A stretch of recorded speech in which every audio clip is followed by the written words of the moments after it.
এটা সময়ত মোৰ কি হ'ল ব্যৱসায়বিলাক গোটেই বন্ধ হৈ গ'ল মানে মই লছ খালোঁ বহুত টকা মোৰ লোকচান হৈ গ'ল আনকি মই ঘৰৰ পৰা ওলাব নোৱাৰা অৱস্থা হৈছিল যে নেকি মোৰ নিজৰ বাইকখন বিক্ৰী কৰিছিলোঁ নমস্কাৰ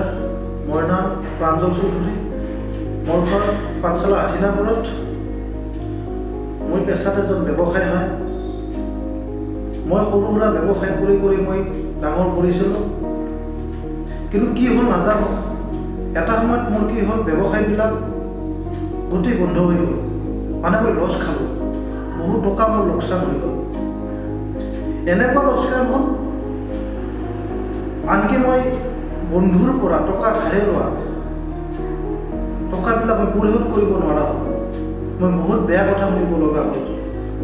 আনকি মই ঘৰৰ পৰা ওলাব নোৱাৰা অৱস্থা হৈছিল যে নেকি মোৰ নিজৰ বাইকখন বিক্ৰী কৰিছিলোঁ মোৰ চলিবৰ কাৰণে উপায় নাছিল পিছত মই বহুত হীনমান্যতাত ভুগিছিলোঁ মই ওচৰৰ বহুতো জ্যোতিষৰ ওচৰলৈ গৈছিলোঁ যদিও গৈছিলোঁ মই কোনো সুফল পোৱা নাছিলোঁ আনকি মোৰ পইচাহে গৈছিল বহুত পইচা এনেই গৈছিল পিছত মোৰ বন্ধু এজনে মোৰ অৱস্থাটো দেখা পাই মই গুৱাহাটীলৈ লৈ গৈছিলোঁ আৰু গুৱাহাটীত এনেকুৱা এজন ব্যক্তিক লগ কৰি দিছিল মোক সেইজন হ'ল ভাৰতৰ বিখ্যাত যাদু সম্ৰাট বিক্ৰম তালুকদাৰ আৰু তেখেতক লগ পোৱাৰ পিছৰ পৰাই তেখেতে মোক লগ পোৱাৰ পিছত কিছুমান এষ্ট্ৰলজিকেলি মোৰ বিষয়ে চাইছে মোৰ ব্যৱসায়ৰ বিষয়ে চাইছে আৰু চাই মোক কিছুমান বিধান দিছিল কিছুমান নিয়ম নীতি কৰিব দিছিল আনকি মই তেওঁৰ ওচৰত যাই কৈছিলোঁ যে মোক যদি কিবা বস্তু দিয়ে নহয় কিন্তু মোৰ ল'ব পৰা কোনো সামৰ্থ্য নাছিল যিহেতু মই ব্যৱসায়ত লোকচান খাইছিলোঁ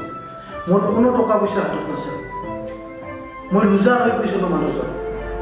তেতিয়া মোক দাদাই কিছুমান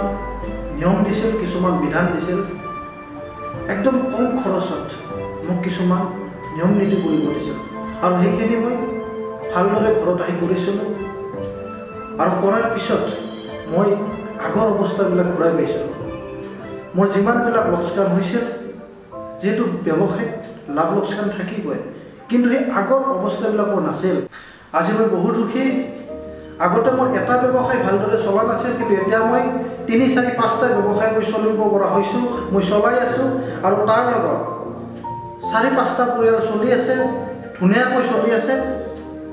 আৰু মোৰ এই সফলতা দেখা পাই মোৰ বন্ধু কেইজনমানে মোক লগ কৰিলে আৰু মই দাদাৰ ওচৰত লৈ গ'লোঁ আৰু দাদাৰ ওচৰত নিয়াৰ পিছত তেওঁলোকে মোৰ দৰে একেই সুফল পালে আৰু যেতিয়া সুফল পালে তেতিয়া আমি ভাবিলোঁ যে দাদাক গুৱাহাটীৰ পৰা পাঠশালাত আনিব পাৰিম নেকি দাদাক ৰিকুৱেষ্ট কৰিলোঁ দাদাই প্ৰথমতে ক'লে যে যিহেতু মোৰ এইটো বিজনেছ নহয় গতিকে মই অলপ ভাবি চাব লাগিব কিন্তু দাদাক বহুত ৰিকুৱেষ্ট কৰাৰ ফলত দাদাই না নকৰিলে আৰু সেয়েহে অসমৰ গুৱাহাটীৰ বাহিৰে নামনি অসমত দাদাক লগ পোৱা একমাত্ৰ ঠাই হ'ল পাঠশালা আৰু পাঠশালাত আপোনালোকে চিনাকি বিবাহ ভৱনত লগ পাব আৰু আপোনালোকৰ সমস্যাবিলাক দাদাৰ ওচৰত ক'ব পাৰিব দাদাই গোটেই নিয়ম নীতি বিধানখিনি আপোনালোকক কৈ দিব মোৰ দৰে আপোনালোকেও জীৱনত আগুৱাই যাব পাৰিব অকল মোৰ নহয় পাঠশালাবাসীৰ সুবিধাৰ কাৰণে দাদাক ৰিকুৱেষ্ট কৰি পাঠশালালৈ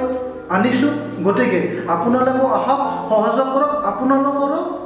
জীৱনটো মোৰ দৰে আগুৱাই লৈ যাওক ধন্যবাদ আপুনি যদি জীৱনত কিছুমান সমস্যাৰে যুঁজি আছে আৰু সেই সমস্যাৰ সঠিক সমাধান বিচাৰি পোৱা নাই তেনেহ'লে ইয়াৰ সঠিক সমাধানৰ বাবে আজিয়ে যোগাযোগ কৰক বিক্ৰমাদিত্য এষ্ট্ৰ এণ্ড স্পিৰিচুৱেল চেণ্টাৰত যোগাযোগৰ নম্বৰ 8822332200